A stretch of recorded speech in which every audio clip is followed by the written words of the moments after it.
Right, people, before I actually start and say what this is about, I'd like to thank everybody for supporting me from when I started. Some of you followed me.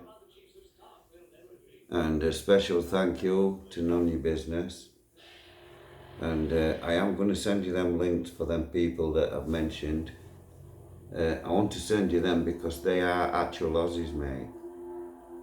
You will, when you speak to these people, it'll be like they're coming home, if you understand me.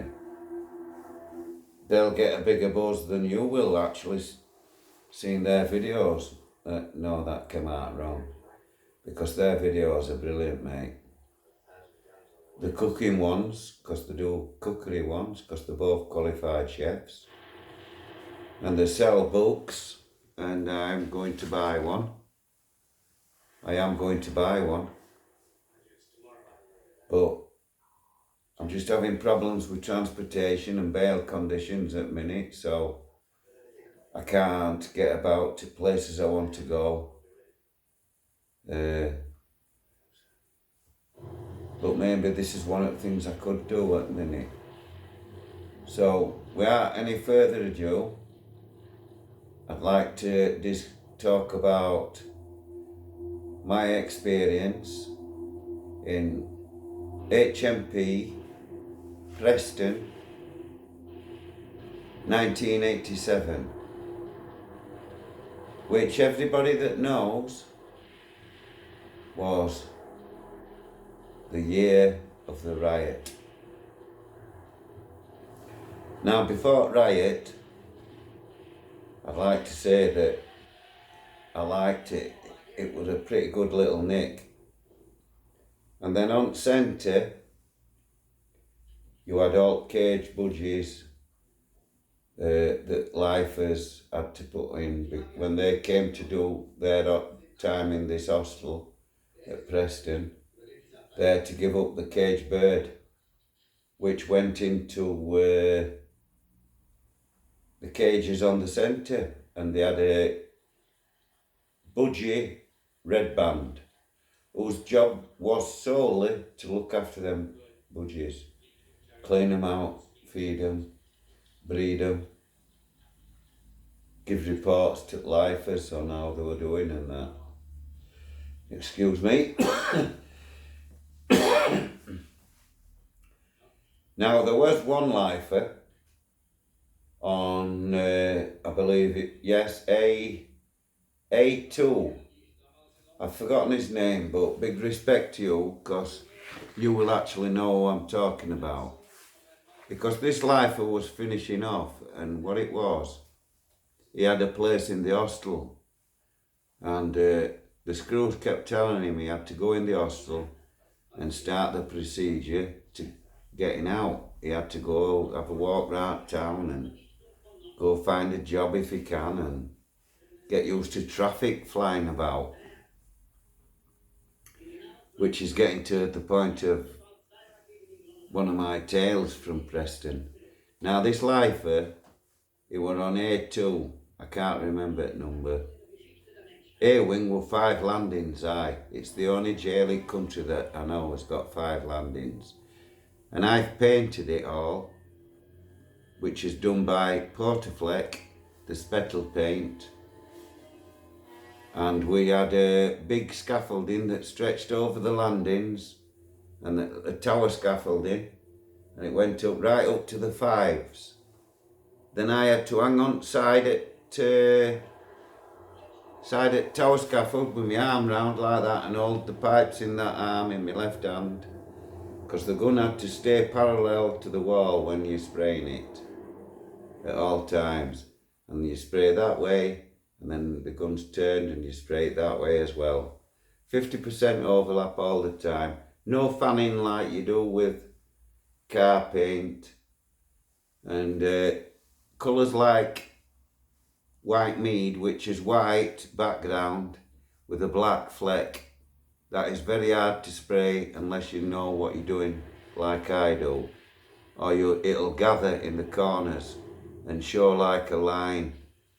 And where you meet your ceilings. You've got to know how to spray it and when to turn it. And I've sprayed every wing in Preston prison with Portafleck, and I worked under Mr. Brown. Excellent bloke. He used to smoke a pipe, and when he used to load it like that, when it got to the bottom end at 2 ounce tin that he used to have, a circular tin, it'd be all bitty. So he'd leave that in the tin and get a new tin, and he used to save them bits up. And then every now and again, when he'd got a 2 ounce tin full of it, he used to come and give it to me. Just one of the perks I had. And big respect to you, Mr. Brown. Now, one of the jobs as painters that we had to do was the cellars, where all the pipe work is for the heating and hot water and all that, and the big tanks. And all them tanks are lagged, and then they're painted. Well, when they lag them tanks and the pipes, all different, and paint them different colours for whatever they're doing, with arrows on them going which direction and whether it's hot or cold and all that sort of stuff. And what it is, that coating they put over it, that used to have fiberglass in it. So over time it gets dusty, so what you have to do, you have to go in and sweep it all off and sweep it all out, and then paint it all, including the floor, with an eggshell we used to do it with. Well, Mr. Brown, because he supervised, he stood and watched us do it. He knew I was qualified and I'd keep the lads right. And he trusted me. But Mr. Brown had a very bad chest. And it got worse and worse and worse. And mine what same. To point, I believe in end, Mr. Brown died with cancer, chest problems. Mr. Brown, respect to you, because you were one of the best bosses I've had in any jail. And he used to have an old Rover car. He used to tell me all about it. And I like them old Rovers, the big old ones. Well, he died, I believe, of cancer, and I reckon it was asbestos related from them cellars. I've always had chest problems as well, and I'm putting it down to that as well. So, big respect to you, Mr. Brown. Now, as I've said, I sprayed all landings. My brother came, but he'd come under a different name. So I put a word in with Mr. Brown and said, Mr. Brown, good painter here coming. Now I could say that because I taught him. A lot of what he knows I've taught him. He's done courses as well himself, but he's not apprentice trained. But he'd been taught by me, and I'm apprentice trained. Sitting gills, everything, for sign writing, artexing, coving, pub signs, gold leafing, plaster coving, everything to do with decorating. I'm qualified.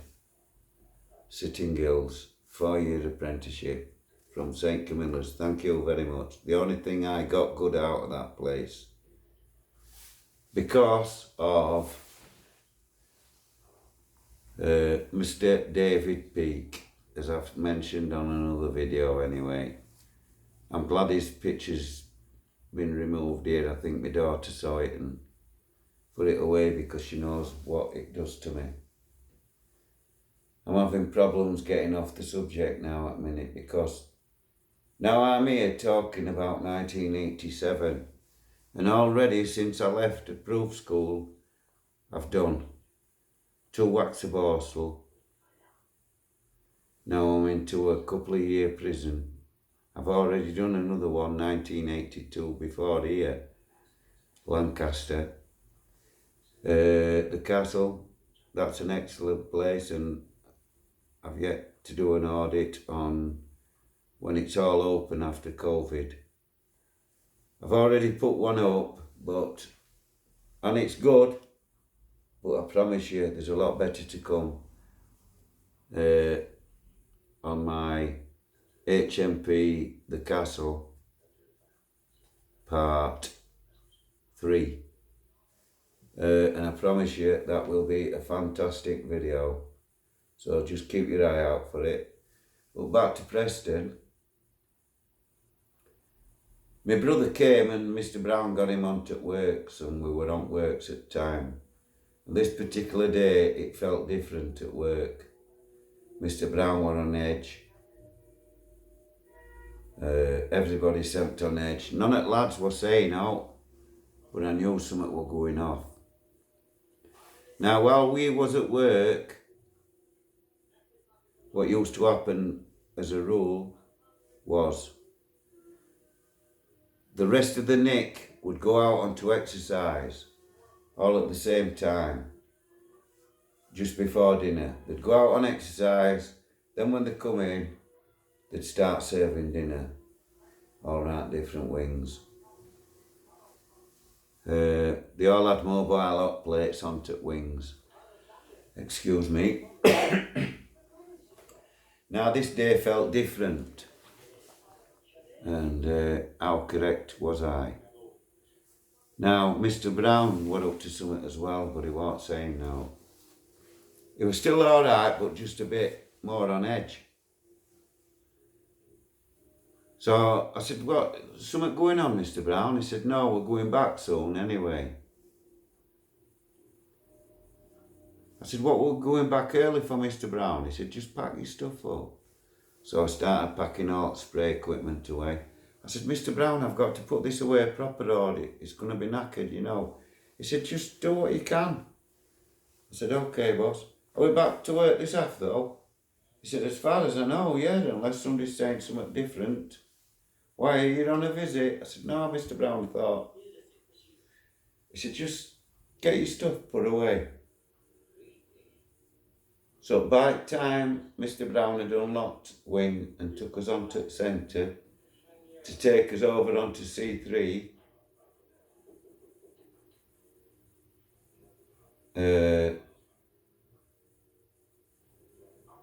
the atmosphere was electric. And all the lads were chanting and shouting and streaming in onto the wing and then centre. And it were like we were looking and didn't realise actually what were happening. We knew it just didn't seem real, like it could be happening. Like deja vu sort of thing. And then we could hear all anger and everything and stuff getting thrown about and screws shouting and cons shouting and... So next thing we saw, what lads coming in off the exercise, through onto B-wing, tools, onto B2. The vicar was halfway down B2 stairs from 3s to 2s. And he had his hands up in air shouting, "Calm down, boys, calm down." By now, Mr. Brown had just disappeared. All the screws were backing off Dart Centre. And I just couldn't believe it. We were looking round astonished.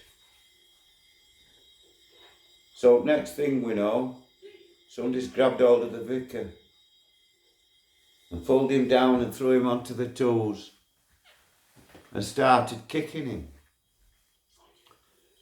So he had to get up off the floor and he knew he had to get to the screws on the centre. And as they were going, he were like running down and they were kicking him and screaming at him. And at the same time, AIDS had just come out as well. Vicar were big on shaking your hand.